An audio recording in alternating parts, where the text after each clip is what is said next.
मैं सेंधवा की रहने वाली हूं। प्रणाम करती हूं आपको। 2021 से आपकी सुनाई हुई शिव महापुराण की कथा सुनती हूं। मैं स्वयं सनातन धर्म से नहीं हूं,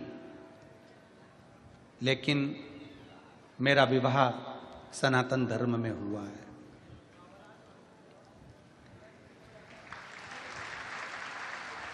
मेरी भगवान के प्रति आस्था कभी नहीं थी, ना मैं भगवान को मानती थी, ना मेरी आस्था थी। पर क्या पता आपकी कथा में क्या है ऐसा कि मैं भगवान को मानना चालू कर दी। मेरे पति, मैं भले सनातन धर्म में नहीं, पर मेरा विवाह सनातन धर्म में हुआ है। मेरे पति राजू यादव, उनके मुंह में अचानक एक छाला हो गया। 4 दिन से लगातार खून निकलना चालू हो गया। डॉक्टर के पास उनको लेकर गए। डॉक्टर ने उनको बड़ी बीमारी का बता दिया। उसके बाद मेरी सहेली सीहोर गई, वहां से रुद्राक्ष लाई और वही रुद्राक्ष को मुझे ला कर दिया और उसने कहा, तांबे के कलश में गलाना रुद्राक्ष और उसका पानी शिव जी को चढ़ाना और चढ़ाकर वो पानी तेरे पति को देना। हमने कुंदकेश्वर महादेव के नाम से जल चढ़ाना प्रारंभ करा। पहली बार शंकर के मंदिर में जाना चालू करा और शिव को जल चढ़ाना प्रारंभ करा। गुरुदेव, शायद मेरे जैसी, मैं नहीं मानती, पर मेरे जैसे व्यक्ति को भी शंकर का क्या रूप दिखा जब हमने जल चढ़ाकर अपने पति को देना चालू करा। 3 दिन भी नहीं हुए और उनके मुख से खून निकलना बंद हो गया। उनके मुख से खून निकलना बंद हो गया। महादेव की ऐसी कृपा हुई, हम उनकी जांच कराने के लिए गए तो मालूम पड़ा कि उनको बड़ी बीमारी का योग भी नहीं और बड़ी बीमारी है भी नहीं। मैं शिव को नमन करने के लिए आई हूं। अगर कहीं बैठी हो तो एक बेलपत्र लेने के लिए आ सकती हैं। शिव तत्व किसको कहते हैं?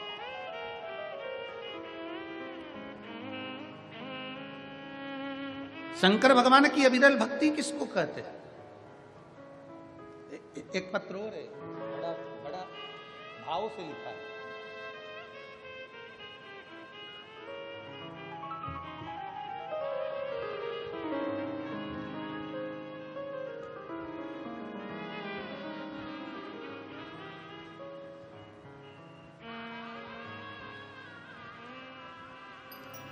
मैं सुरेखा दिलीप पाटिल, गांव गरता, तहसील जिला धुलिया। कहीं बैठी हो तो हाथ हिला सकती हैं। गांव गरताक लिखा है कि गलताल लिखा है? जरा गरताक, आप लोग टीवी पर देख के पढ़ के बताओ सही लिखा है। जरा क्लोज करो इसको। क्या है? गरताक, ठीक है। मैं सुरेखा दिलीप पाटिल, गांव गरताक, तहसील जिला धुलिया। गुरुजी मेरे पति फौज में थे, अब वन विभाग में कार्यरत हैं। बाबा, सन 2002 में जब मेरे पति फौज में थे तब मुझे सीने में कैंसर के बता दिया था। सीने में कैंसर बता दिया। धुलिया के डॉक्टरों ने बताया। हमने पुणे में मिलिट्री हॉस्पिटल का इलाज कराया, ऑपरेशन कराया। लेकिन एक बात आपको बताऊं ना गुरुदेव, मेरे पति मिलिट्री हॉस्पिटल में इलाज तो करा रहे थे, पर उस हॉस्पिटल के अंदर रहना अलाउ नहीं था। तो मेरे पति सामने एक शंकर जी का छोटा सा मंदिर था, महादेव के मंदिर में वहीं रहते, सोते, सवेरे सफाई करते, झाड़ू लगाते, पोछा लगाते। 20 दिन तक मेरे पति ने उस शंकर जी की आराधना करी और बाबा से केवल एक ही विनय करी कि मेरी पत्नी को कैंसर बताया है। पर बाबा, मैंने सुना है टीवी चैनल के माध्यम से वो सीहोर वाला महाराज कहता है कि तेरे मंदिर की करी गई सफाई हमेशा सफलता देती है, तू कुछ कर दे। और बाबा, ऐसी कृपा हुई कि जब ऑपरेशन होने के बाद जांच प्रारंभ हुई तो जांच में आया कि मुझे कोई कैंसर की बीमारी नहीं है। कोई कैंसर की बीमारी नहीं है। और अब बाबा की ऐसी कृपा हुई गुरुदेव, चलते चलते समय निकलते हुए मुझे एक बेटी का जो जन्म हुआ था, समय निकला 2024 में, मुझे पेट में तकलीफ हुई।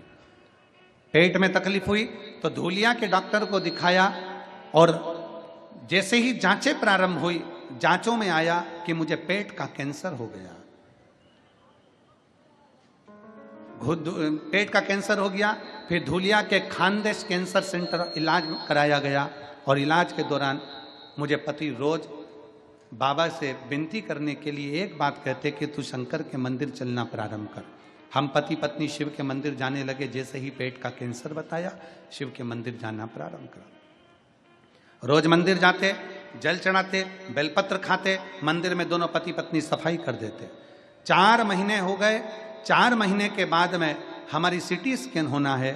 हमने कहा सीटी स्कैन कराओ, रिपोर्ट कराओ, पर अब की बार ये सारी जांचें लेकर बाबा के धाम जाएंगे और जांच वहीं पर होकर आएंगे और वहीं पर फाइल को छुआकर बाबा से विनती कर कर फिर डॉक्टर को दिखाने जाएंगे। हम लोग बाबा के धाम गए। बाबा के धाम में जाकर फाइल को टच करा, प्रणाम करा, बाबा पेट में कैंसर नहीं निकलना चाहिए। और बाबा हम वापिस जांच के लिए जब कैंसर हॉस्पिटल में पहुंचे और रिपोर्टों की जांच कराने लगे तो डॉक्टर ने कह दिया आपको कोई कैंसर अंश मात्र का भी नहीं है। मैं बाबा को यहाँ प्रणाम करने के लिए आई हूँ गुरुदेव, क्योंकि शिव शिव है, शंकर के सिवा कोई नहीं साधता। अपने भी साथ छोड़ देते हैं तब शंकर साथ जोड़ लेते हैं।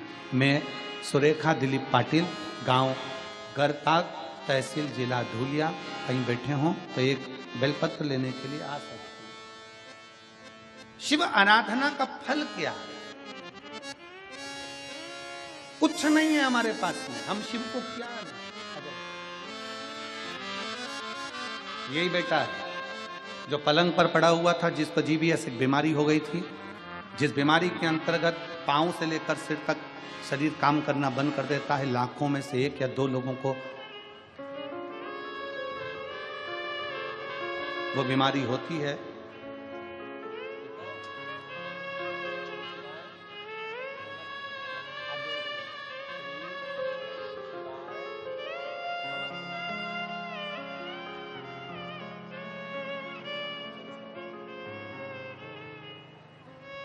पलंग पर पड़ा रहता था, पलंग पर ही गंदगी करता था, पलंग पर ही सुसु करता था और पलंग पर ही हो गया था। शरीर ने काम करना बंद कर दिया था। डॉक्टर ने कह दिया था इस बीमारी का इलाज पूरे विश्व में नहीं। तब शिव की आश्रितता ली, शंकर की, और विश्वास, भरोसा जो पलंग